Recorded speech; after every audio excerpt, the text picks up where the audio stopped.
Good morning, everybody. Shift your mindset here with a new episode.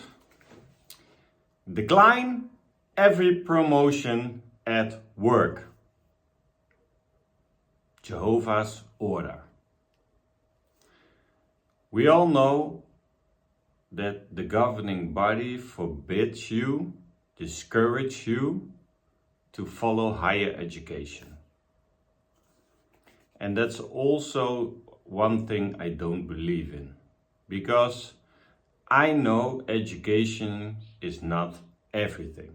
You can also learn things, you can develop your skills, you can research a lot today thanks to the internet. But when you follow higher education, it's easier for you to find a job. Where I come from in Europe, they ask you certain qualifications for a job. And everything around working in a supermarket, the requirement is that you have some kind of education after high school. It can be higher education, can be middle education, but you have to have a degree.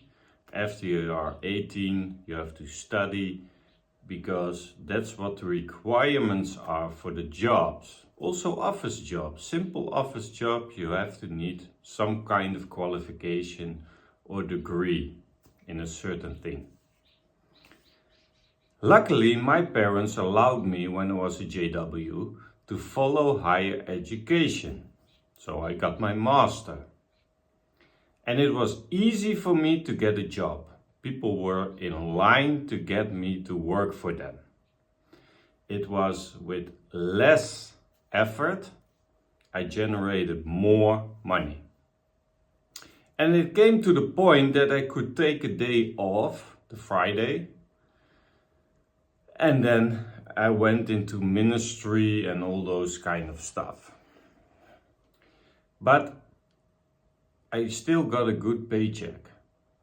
I wasn't struggling to make ends meet. I could put some things aside because people in my surroundings thought, oh, we don't need a pension because when I'm 70 years old, Armageddon is already there and we all live happy and we're sitting around the campfire and brother busy is doing the meat and sister talks a lot, brings in this and we provide that and we're all happy, and I kick a tree and there's a coconut falling out and then we see tomorrow. But higher education is verbally forbidden by the governing body. If you read the magazines, they discourage you to follow higher education. They encourage you to do more for Jehovah. Of course, because if you do more for Jehovah, they have more control over you. Because higher education, then you get that critical thinking and depending on yourself and blah, blah, blah. That's the way they discourage it, but they don't want you to be an independent thinker, that you become a smart woman or a smart man who can make up his own mind and sees through the lies they are spreading. Okay, no higher education. So, you're a window washer, you're a technician, you're working in a factory, whatever you are doing. And now I was reading an article from March 2025. So I'm being a little bit ahead of time. And it is keep walking in faith. And we are going to discuss Javier. Of course, they take someone in South America. They don't take a brother from the United States or Europe or whatever. No, they take something from South America. Note how Javier, a brother in South America, saw the need to walk by faith. He says, he himself, had applied for a prestigious job that would double my salary and provide considerable personal satisfaction. Double his salary, but he applied for the job himself. However, Javier had the deep desire to pioneer. So he applied for a job, but his deep desire was to pioneer. So for me, it's already getting strange. Make up your mind, man. What do you want? You want a job, but you want to pioneer. What do you want? But okay, that's typical Watchtower things. He continues, I was recommended for an interview with the national manager. Woo! Watchtower always exaggerates. Always giving examples that don't relate with 99% of the people worldwide. So we all have to create in their opinion that wow factor. Oh, look at him. Oh, that's extraordinary. But for me, it was always out of my league. I thought, yeah, why? Same as they always have to mention after someone did something good, he is now serving as an elder. Who cares? Who cares if he's an elder or ministerial servant or he's just a rank and file, he's just a nice brother who's living his life in a congregation? Why always have to exaggerate and pulling out the ranks? Oh, now he's serving as an elder.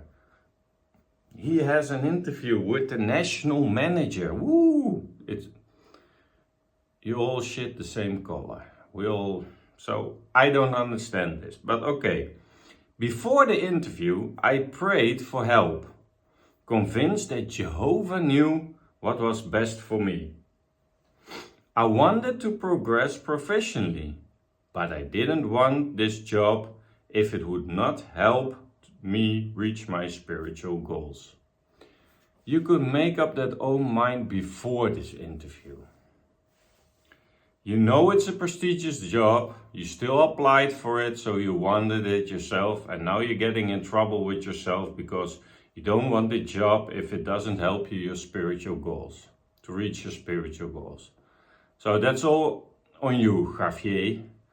That's your own mistake. But he relates. During the interview, the manager told me that I would regularly have to work overtime. Of course. It's a prestigious job. I kindly pointed out that I couldn't do that because of my ministry. Yes, Javier rejected the offer. Big seal clapping because he is strong. And later that year he found a part-time job. He says, Jehovah heard my prayers and provided a job that fit my pioneer schedule. I'm truly happy to have work that allows me to dedicate more time to serve Jehovah and my brothers. Newsflash, Javier, Jehovah didn't hear your prayers and he didn't provide you a job, your part-time job. Jehovah wants you to struggle for money with your part-time job to pioneer. Or is it the organization that wants you to be dependent on them and they don't care about you struggling for money with your part-time job? Jehovah heard my prayers and provided a job. So that's my problem always with Watchtower, with JWs, with whatever. If something is going bad, you just have to endure. But if something is going well, then suddenly it's Jehovah who's helping you. Why isn't Jehovah helping you when you need him the most? Why isn't Jehovah helping you with curing your husband who has cancer? and suddenly the cancer is gone and you can live happily ever after another 15 years with your husband. Why isn't Jehovah doing that? Why is Jehovah only there when something was right? Did Jehovah go for you to the job interview? Did Jehovah search in the newspaper or on job sites for work? Did Jehovah type in on your keyboard where to look for a part-time job? No, you did that yourself. And that's why I'm always hammering on taking responsibility for your own actions. But you can also give yourself a compliment when you're doing something and it has a positive effect. Because you are the one who putting in the effort, putting in the work to get that job that helps you to provide for yourself and maybe for your spiritual goals. I don't care if you want to go into the ministry or whatever. But I do care about that you as a person did it. You as a person took initiative. You as a person searched for jobs. You as a person showed up. You as a person convinced the employer of your skills, of your qualities, and all that power is within us. All that power we have. But let's go on. Oh yeah, before I forgot, there's a picture of a brother who's getting an office with his helmet. So I think he's working in a factory as gloves and a helmet, and now he can get a promotion. He can sit behind the desk, have more time, do less, getting more money, but we have to reject it. We have to turn it down. Promotions at work is Satan trying to trick you. Listen, there's a question under this, and please do as I did. Read between the lines. Here it comes. If you are offered a promotion at work, would your choice show that you are convinced that Jehovah knows what is best for you? Again, if you are offered a promotion at work, would your choice show that you are convinced that Jehovah knows what is best for you? I read in this line, would your choice show that you are convinced that Jehovah knows what is best for you? So, if there's a promotion at work, people, you have to be suspicious and you have to turn it down because Jehovah knows what is best for you. That is what I am reading. And let me know in the comments if you read it the same way I do. But they are discouraging taking a promotion. And I'm always, of course, you have to see for yourself what that promotion is. If you have to be weeks from your family, I also don't want that promotion because I want to be with my wife. But in the Watchtower, they do all the time as if a promotion requires overtime. I've got a lot of promotions myself in all the years I worked, and it was never,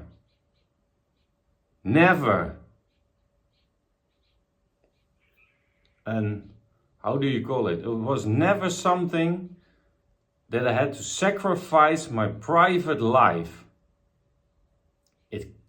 It happened one or twice in all those times that I missed a meeting or that I was coming a little bit late.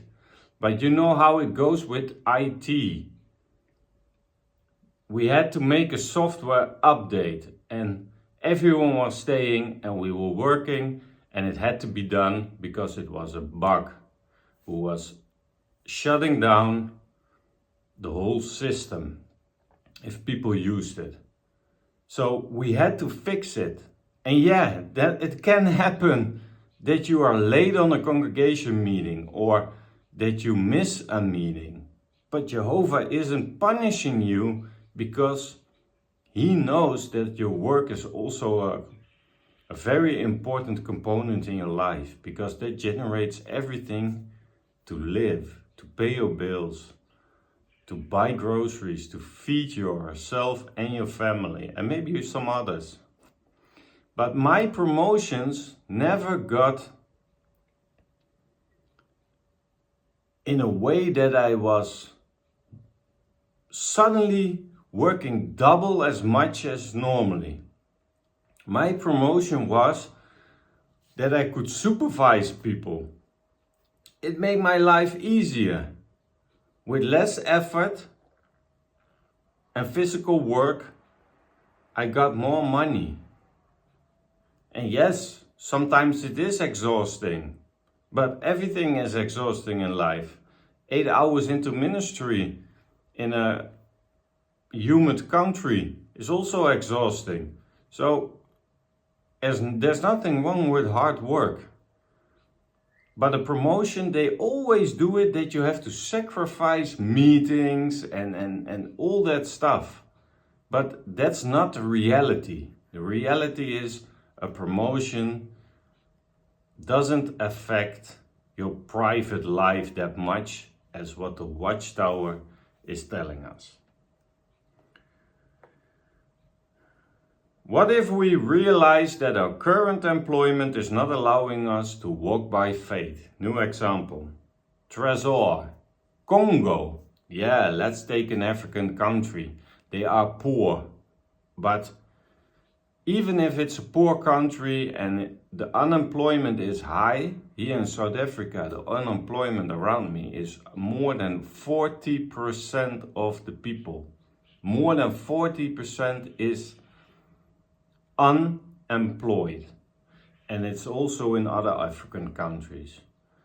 So it's hard to have a job here, it's hard to survive. And now the Watchtower is encouraging you to take a part-time job. He relates, my new job was a once-in-a-lifetime opportunity. I'm very happy for you, Tresor. Once-in-a-lifetime opportunity. Take it. I was earning triple what I previously earned. And I was well respected. Good for you. However, he regularly missed meetings because of working overtime. Here we go again, working overtime. That's the golden calf of the governing body. Always working overtime. It's not a realistic thing. They're always exaggerating these things, but hey, let's go.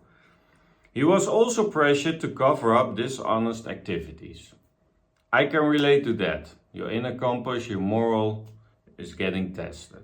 That's not good for someone if he doesn't feel comfortable with it. He wanted to quit, but he worried about being unemployed. Of course, if you are unemployed, you don't have a safety net like the European countries that you get an allowance from the government. If you are unemployed, there's nothing in these countries here. There's nothing. The government isn't giving you free money. He says, Habakkuk 3:17-19 popped out of his head. Help me to understand that even if I lost my income, Jehovah would somehow take care of me. Yeah. So I resigned. He concludes, many employers think that for a well-paid job, a person will sacrifice anything, including family life, spiritual activities. I am happy that I preserved my relationship with Jehovah and with my family. Okay. A year later, Jehovah helped me find a stable job that allows me to live modestly and have more time for Christian activities. A year later, I read, and if you're not sharp, you just read over it. A year later, Jehovah helped me find a stable job. So he was a year without having a job.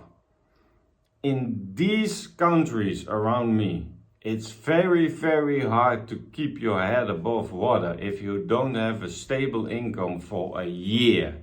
But after a year, he found a job again, and it was thanks to Jehovah. But where was Jehovah in that year? Where was he? Because if you were a noble guy and you resigned because of the dishonest activities on work and you missed meetings, where was the blessing from Jehovah that he found only a job for you after a year? You found a job, you did it yourself, but you give Jehovah the honor instead of giving yourself the honor that you found another job. And we see nothing. He says, when we put Jehovah first, we may for a time struggle financially, but Jehovah will take care of us. So he admits he was having a struggle for a long time, for a year. But they don't give credit to that struggle to Jehovah. Only when they are getting blessed, then Jehovah gets his honor. We will continue walking by faith and he will bless us.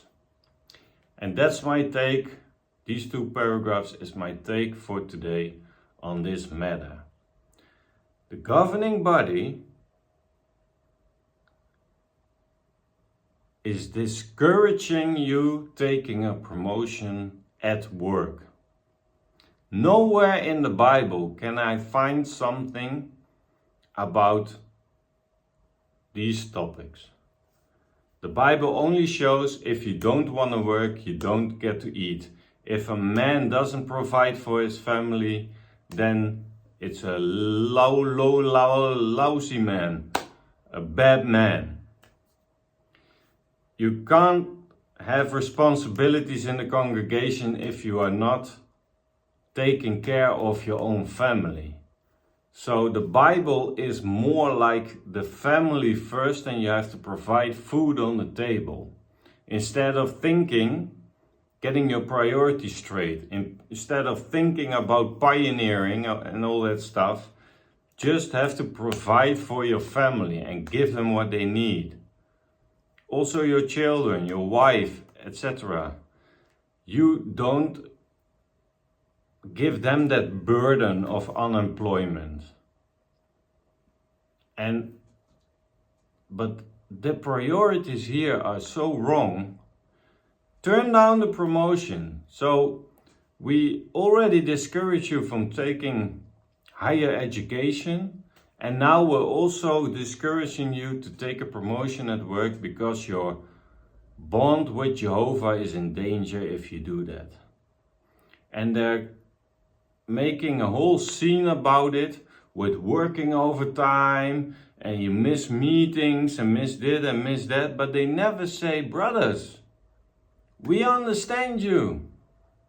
We have deep, deep, deep respect for you guys, that you are doing everything you can to provide for your family, that you do something what's in the Bible, that you have to take care of your family, bring food on the table.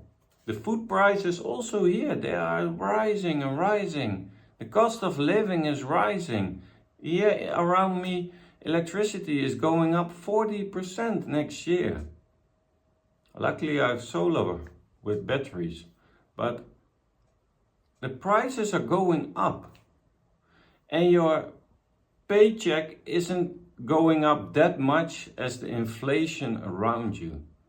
So instead of being empathic, to have compassion for the people who are doing almost everything to follow you, and that's a sincere compliment to the Jehovah's Witnesses. They are doing so much. They give their last money to the organization. They didn't have to do it because the organization is rich enough. But they spend that time, all the time they have, the energy, the resources, and they do it from a good heart. I understand that, and I see it with a lot of people. It's coming from a good heart, for sure. And you take advantage of those people to just squeeze them and squeeze them and squeeze them. And I'm thankful for that squeezing. I'm thankful for discouraging higher education. I'm thankful for discouraging now a promotion at work. Because these are the things that people wake up and say, I don't want this anymore. This has nothing to do with biblical things. This has nothing to do with Jehovah's way, how he's looking at us, whatever. This is just an organization who wants to maximize their profits and keep us in fear, in guilt, just to be easy targets to follow, to create dependent people who are relying on the organization and do blindly everything what we are gonna tell them. People, good luck. If you're reading this, if you know someone who can use this, send this video, share this video, like this video. Comment on this video how you think about promotion at work or the whole work education thing. Let me know. If you have a topic for a next video, you're always welcome to let me know. Then we can dive into that. I want to thank you all for today, for listening, for watching. I'm very happy with all of you who are commenting on the videos. It makes the community bigger and bigger, and the more people who see it, who watch it, can make up their own critical mind. People, keep researching, keep critical thinking, and we see each other on the next episode.